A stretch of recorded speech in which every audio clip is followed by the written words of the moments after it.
Learn how to get your first 1,000 YouTube subscribers. Join our Patreon page now. Link in the description. It's showtime! Hey! Hi everyone, welcome for another episode of the Puppet Podcast. I'm CaroBD and I'm doing this podcast with my boyfriend. We want to help the community. We want to promote puppetry art. So we build the Puppet Podcast. We have the Puppet Podcast tips to help the promotion, the online promotion. We have those workshops. Yesterday, we have this amazing workshop with Danny Joe about web series. If you haven't get the chance to tune in, just have a look on our Patreon and check this out. It was a great moment of like discussing about the past and how the TV was influenced by puppetry, but how the TV world, the retro world of puppetry get influenced. It was like really, really interesting. So tonight I have someone from Massachusetts, and I'm really happy that we get the timing and we are together in this show. So I will just bring him in the screen and we will talk about our art. So he's a magician, a musician, and a puppeteer. Please welcome Scotty Swan. Hey, what's up, guys? Thanks for having me. This is awesome. I'm so excited to do this. This is really cool. Yeah. Yeah. Hey, everybody in internet TV land. Yes. I've always wanted to say that. Yeah. So people will get in like slowly. Sometimes they arrive. So everyone is welcome. Arrive and feel free, people, to just write on the chat where you're from and yeah, Scotty and me could saw that and just be impressed about the international interview that we will do in a minute. International is crazy. Yeah. So Scotty, puppeteer, magician, musician, you work in school, you have your shows. Like, I want you to introduce yourself on the Puppet Podcast about like your journey towards puppetry. Cool. Awesome. Okay, so I started I've been playing guitar and I've been making music. I started playing guitar in 1984. I'm old. I'm 45. I'll be 46 in November. So you don't look like it. Yeah, it's all that hard partying I did in my younger days. So I started making music, but then I was really into magic when I was a kid. I had a magic kit. I had a few magic kits, but then, I didn't really take it seriously. It was just kind of fun because there was a lot of magicians on television at the time. Yeah. There was David Copperfield. There was Harry Blackstone Jr. So I was really into magic. And I slightly was into puppets a little bit, but not a whole bunch. Like, of course, like everybody else in the world, I watched Sesame Street and I watched The Muppet Show. And I had, some stuffed animals and I had some Fisher Price, Kermit the Frog puppets and Sesame Street puppets. But I wasn't really, really into puppets. I was really into magic. And so I just kind of started like working on magic. And then as I got older, I kind of forgot about it and started, playing guitar more. And then I started focusing on being in bands. And then fast forward to like 1997, the David Blaine special came out. You remember David Blaine, the magician? Yeah. Oh, I'm not. I think I have like more the French Canadian culture, so sometimes I'm lost about him in America. Well, David Blaine is a street magician. Okay. I'm using finger because he's not really a street magician. He performs on the street, and it was a reality style kind of show, kind of like guerrilla style with like camera, and and it was really cool. He kind of just brought new life into magic, and so after that, I was like, oh my gosh, magic got cool again. So I started like relearning things, and then I started like performing, and then I put a show together. And the first show I did was Shriners Hospital. That's a children's hospital here in the States. So I did a full hour show. I just brought my whole trunk of magic. I didn't have an act. I just did everything, and it was awesome. And I had a great time. And then around 1999, 2000, I moved to Los Angeles. And then I was doing it there as well. I started doing birthday parties, and then I got a job at a magic shop. I got a job at this place called Hollywood Magic. It's no longer there. If anybody from Los Angeles is watching, you probably remember where Hollywood Magic is. And if you don't, it's right next to, or it was right next to where Fredericks of Hollywood is on Hollywood Boulevard, right next to the costume shop. Yeah. Anyways, yeah. It's So a monument. yeah, it's a beautiful place. It was great. I met a lot of great magicians. Learned a lot of great magic being there. You know, a lot of stuff that you can't find in regular books because it's not open to the public. So I learned some really cool magic. I met some great magicians. Got to go to the Hollywood, the Magic Castle in Hollywood a few times. If you ever get a chance to go to Los Angeles and try to get to the Magic Castle, it's a really great place to see some magic. So yeah, that happened. And then so after a while, I was doing magic shows. I was doing birthday parties. But then I was like, ooh, I know, puppets. They go together, magic and puppets. It just makes sense. Yeah, you are kind of the second person in the puppet podcast who said that. Like Chris Gard from UK also talk about this. So maybe we'll put your episode together, the magic. That'd be kind of cool. Yeah. We could do a special episode. But yeah, it just makes sense to me. Like, what kid or anybody really who doesn't like magic and puppets? Like, it's just a no-brainer. So, so I started learning how to build puppets. I would go to the library, and back then, you know, there was zero online. You know, guys like Adam and all these great puppet builders. There were no YouTube videos on how to make puppets. So all the books that I got were like all these archaic books from like the 1960s. You know, like like the hand puppets, like it was like all those books, and it was terrible. I was like, I don't want to learn how to. And then so the first puppet I built, I took a carton, like a milk carton, like a plastic milk carton. I took red felt and I glued it to the carton, and I cut like a mouth, and I made eyes, and I just had this thing. It was terrible. Oh, and I would also buy like Nerf balls and like just cut paper eyes out and like cut holes like a bowling ball in the back, and like those are my puppets. And then I met a really great puppeteer. His name is Ricky Vincent. He's on Facebook. I think he's in San Diego now. But when I met him, he was in Anaheim, and he's this big, huge biker-looking dude. He's got Disney tattoos all over his body, like all his legs. And he looks like this scary giant dude, but he's the sweetest guy in the world. And we met literally across the street at this cafe, across the street from Disneyland. And he was like looking at my puppet. He's like, and I was just waiting for him to just like, dude, this sucks. But he's like, this is what you want to do. And he's like a step-by-step guide on how to build puppets.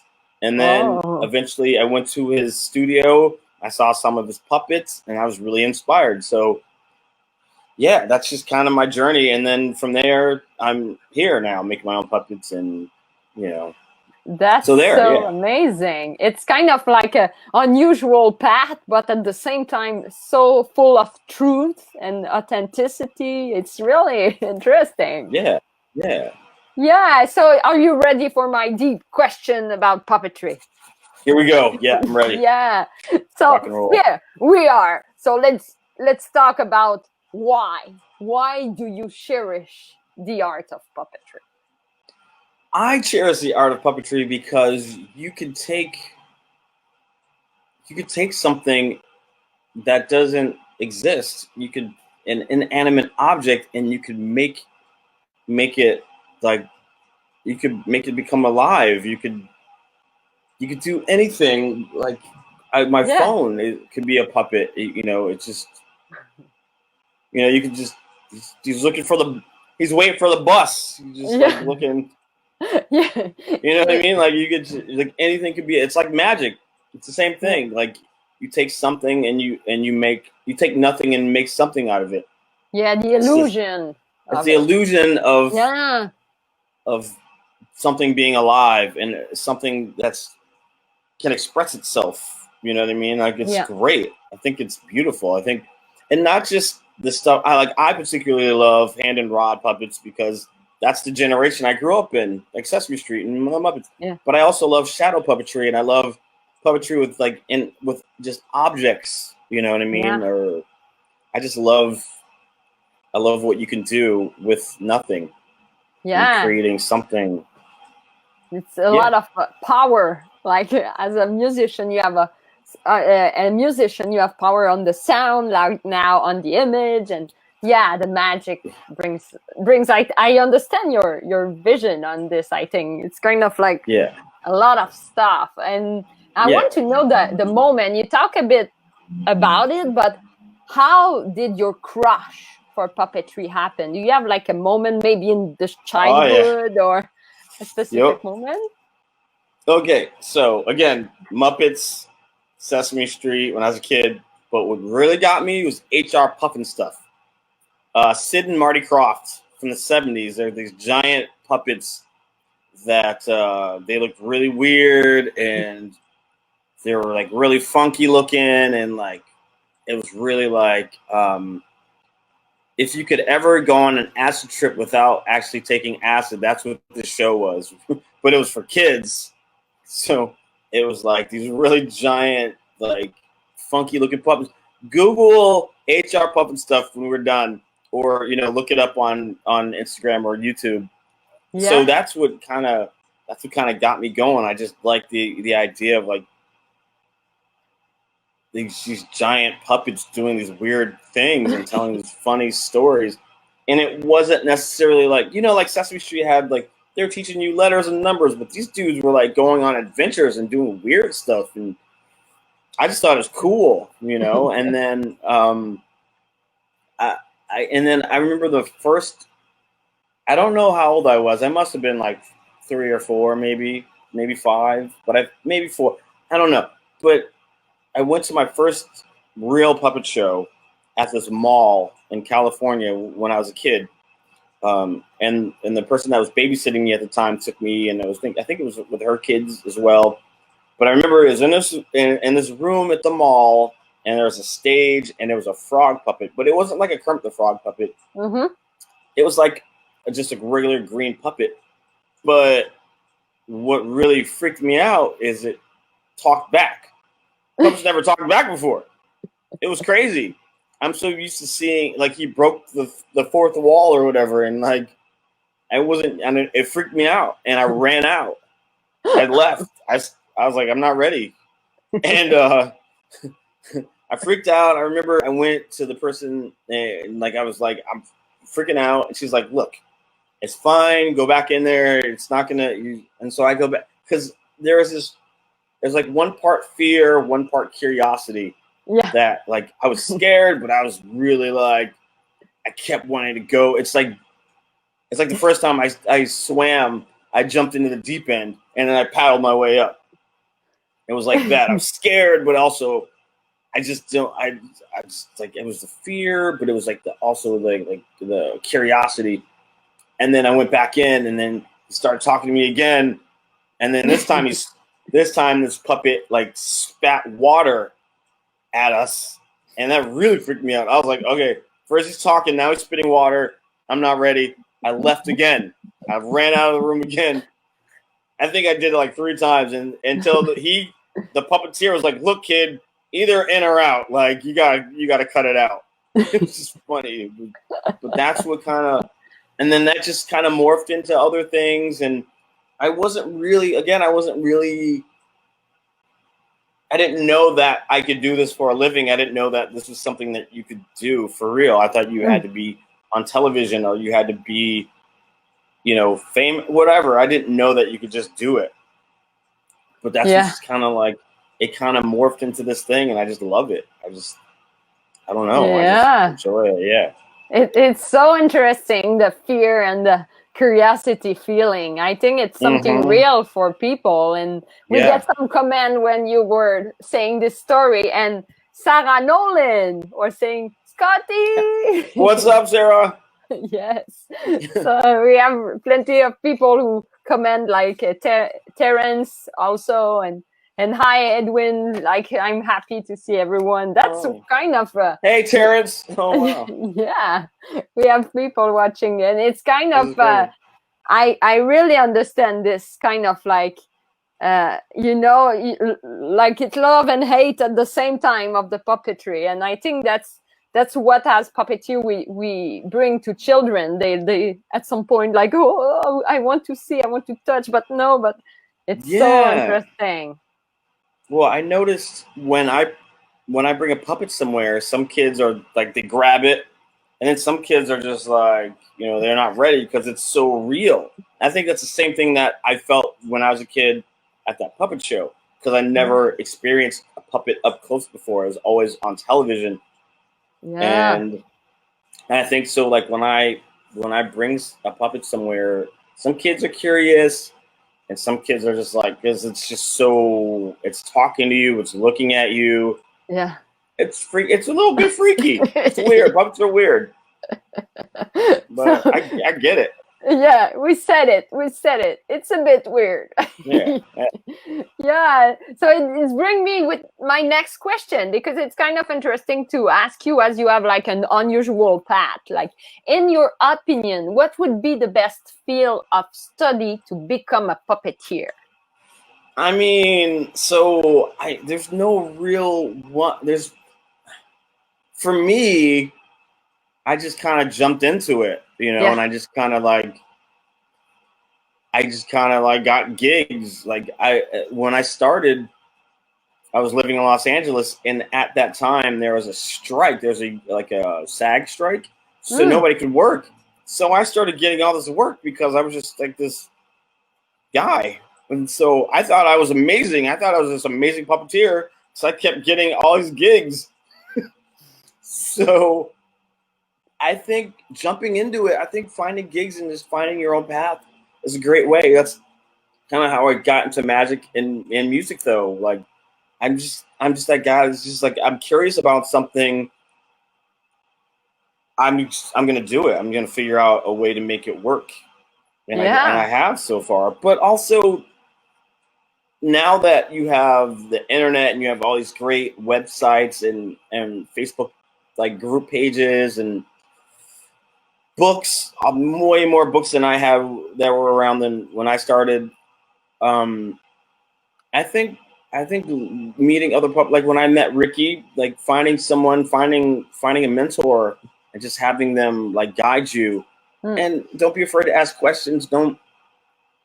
There's this book, the Foam Book by Grace Seal's Puppets. Are you familiar with the Foam Book? No. It's a great book. If you're first starting out and making foam-based puppets, get that book. But the first rule in this book, it says the first rule of puppetry is there are no rules. Of puppet making is there are no rules. And that's when people are so worried about how to build or how to, what a puppet's supposed to be like or look like, there aren't any rules. So I think formal training is great. I think if you get into UConn, you can take that class. I think it's awesome. But I also think sometimes learning on your own, that way you don't stifle your creativity. You know what I mean? You're not afraid to try things. I think both. But for me, I'm a little punk rock. I like kind of doing my own thing and figure it out my own way. And that's taking milk cartons and making puppets. So. That's totally fine. I think that's what's make the beauty of this community. And Terence also acknowledged the great book. Like, it's a great book. Yeah. So maybe we could put the link so people below the interview could like buy it and just start watching that. Yeah, it's great. Yeah. And the next question is about your definition, because I always like to ask every puppeteer, do you have your own definition of what is a puppet? Yeah. And I think I said a little bit earlier, my definition is taking nothing and making something, I like that. Taking whatever you have around you and figuring a way to make it do what you want or make it look how you want. Like, yeah, I think taking nothing and making something is my definition of puppetry. Yeah, and I love that you had like what you want, because it's so much intentional. Like you as a puppeteer, you have to put the intention. I will do that. Like, yeah. So it's really interesting. You have this. Like, what do I want this puppet to do? Do I need it to blink? Do I need the fingers to move? And you have to figure that out yourself. You don't have a plan, and you don't have like directions. You just kind of you take what you have around you and you make it work. And I think that's awesome. Yes. Yeah, I totally agree. And do you feel our art, like, do you think puppet art is in an ascension right now, or it's getting less popular? What is your vision? I think it's like, especially with the Muppets coming back again to Disney Plus, I think. It's not a cheap plug.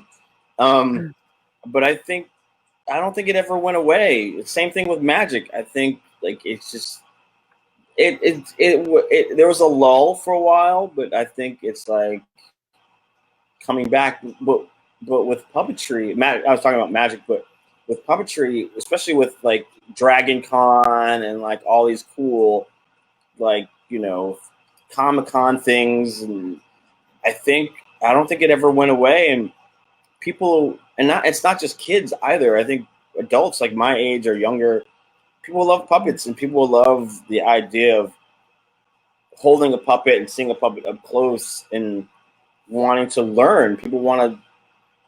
I've taught so many like workshops with very very few kids, and mostly adults sometimes, because people love puppetry. Yeah. I don't think it's. Yeah, I think it's always going to be like, especially now because of the internet and all these things that are happening on television and Frank Anchors and all these movies and everything. I think, yeah, totally. But like the next question is about like the full potential. So do you feel puppetry has reached its full potential, or maybe we still have room for improvement about the art? There's always room for improvement.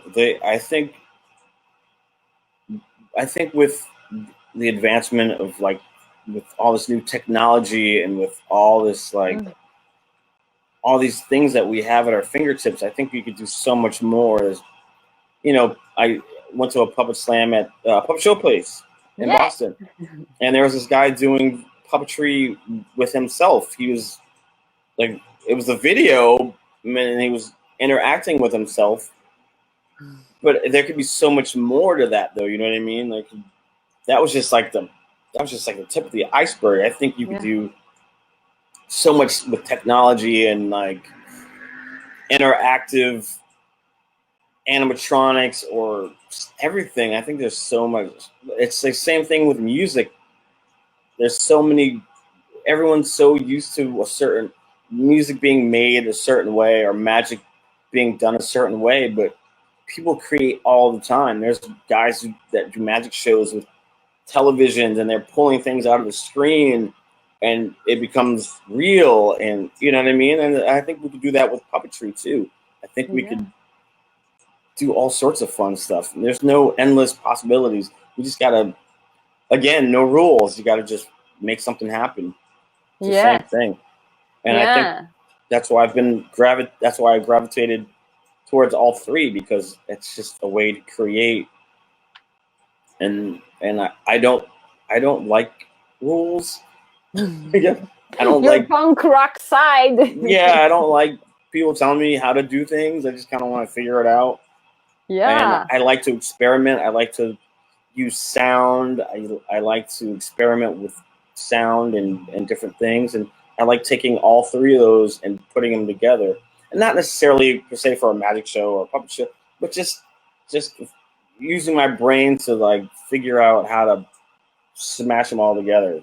The multidisciplinary aspect is kind of also something, and as part of the improvement to bring technology. I totally agree on that. Yeah. That's great. So I think there's so much more we can do with puppetry. I'm waiting for the next thing. I want to see what happens next. Yeah, let's be curious about the future. Yeah. I want to know if you have a biggest like purpose as a puppeteer.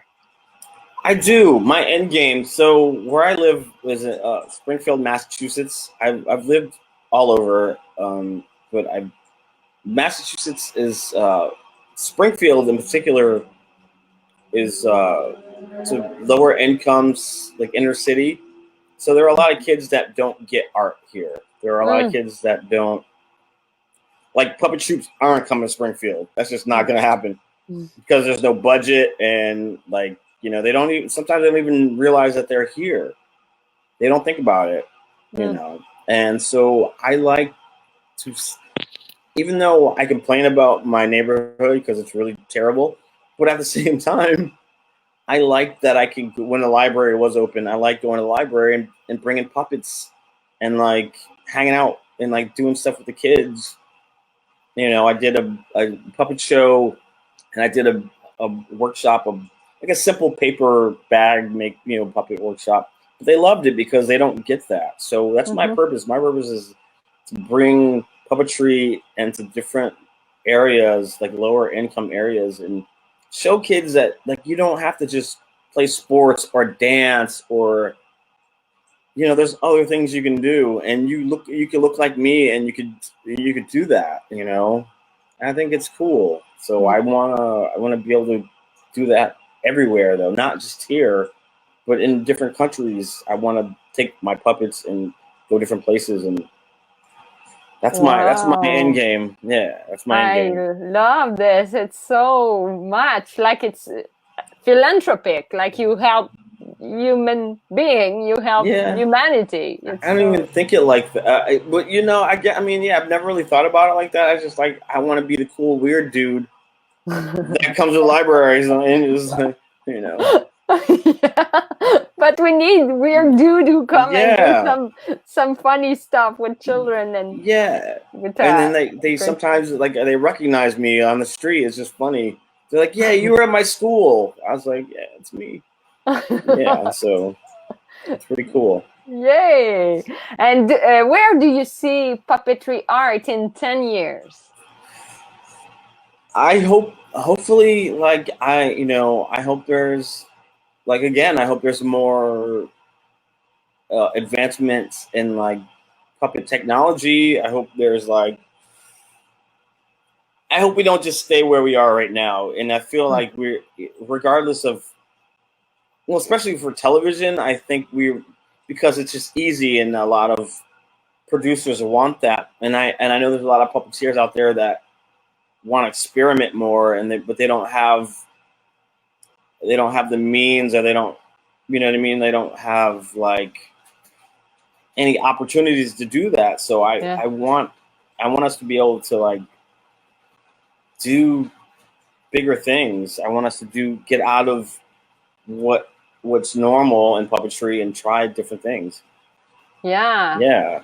To bring it at another level, or a larger scale, or something fun, something like, you know, like interactive puppetry with like, you know, with many puppeteers doing different things, but mixing the two somehow. I don't know.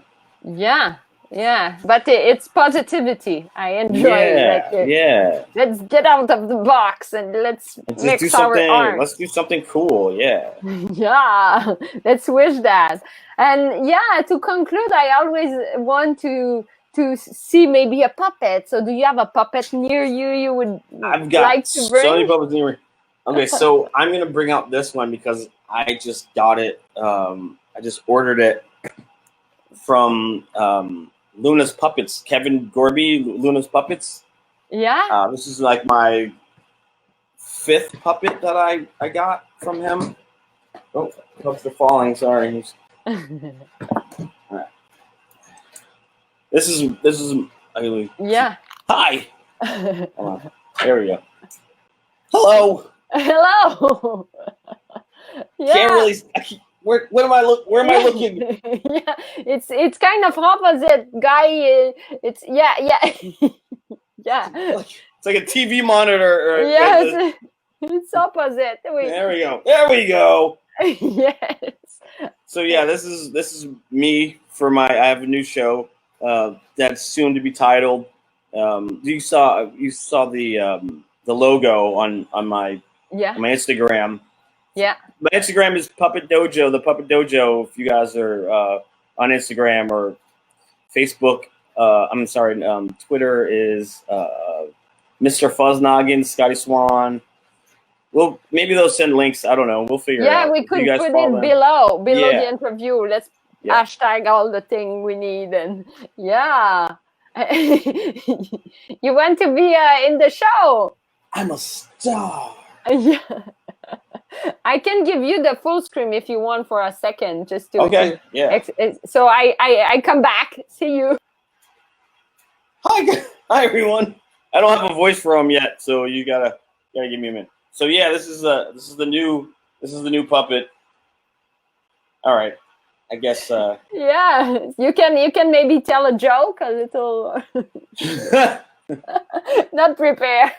Knock. No, I'm just kidding. Yeah, I know. I was kidding. With technology, we can switch. That's fun. But it's a great puppet. I love this eyes. It's really communicative. So, what I love about Kevin's work is like it doesn't look like anything that you see on television. It's a unique, the eyes and even down to the ears and just like everything. Like he's just there I can see. There we go. But yeah, no, I really dig. It's a lot bigger than I thought it was gonna be. Yeah. But it looks great. I love it. I just like. How's my hair? They are great. Thanks. Yeah. So yeah, no, I dig it. I dig this puppet. So this is the new show. So I ordered this and I got the logo because I was supposed to be at I think it's this month. It was supposed to be this con I was going to go to in DC called the Blurred Con, but it got canceled, obviously. So I was going to perform and teach some workshops and do some other things, but so I have it for next year. Yeah. So, you will know the guy, like the puppet at this time. Exactly. I'll have a personality. He'll have his own voice, and yep. It's gonna be great. Yeah, so that's amazing. Again, I just like enjoy to share this art, but also that you combine the magic and the music and how it's kind of connected with the practice. It really is, yeah. That's so cool. So if people want to see more of what you do or contact you, or where they should go? Instagram is the main. The Puppet Dojo at Instagram is where I shoot like videos and like pictures of puppets, and that's the main. Yeah, go to Instagram. If you don't have an Instagram, you should probably get an Instagram. Yeah. Facebook is dead. I'm just kidding. But everybody's on Facebook. Sorry, guys. Yeah, it combine all the social media and spread all over. Yeah. But Instagram is really a good platform for sharing art. And it's a great way to communicate with other puppeteers. That's how I met you, and I met most of the puppeteers and connect with everyone. It's a great way to connect with other puppeteers. Yeah, and people in art. Period. Yeah. So it's great to have you. Thank you so much for your Thank you for having me. Yeah, this is awesome. We connect the dots. We know the network. Okay, yeah. Yep. So the future will be big, and we could bet every puppeteer at some point in America. And I'll also shout out to all the puppeteers of color out there. I see you guys. Keep doing what you do. It's awesome. Noel, Chris, everybody. Aileen was there, Terrence. Yeah, who's there? They are who? Yes. So thank you everyone for watching that. Scotty, I will just do the last word. Stay there. We could chat after the interview. Yay. Bye-bye. Bye. Bye. Everyone, thank you so much for watching the show again. And yeah, we have another one with Donovan Zimmerman. Yes, Wednesday. So stay tuned for another episode of the Puppet Podcast and have a look on every platform, Patreon, YouTube, and share the good love for puppetry. Hey, have a good evening. Learn how to get your first 1,000 YouTube subscribers. Join our Patreon page now. Link in the description.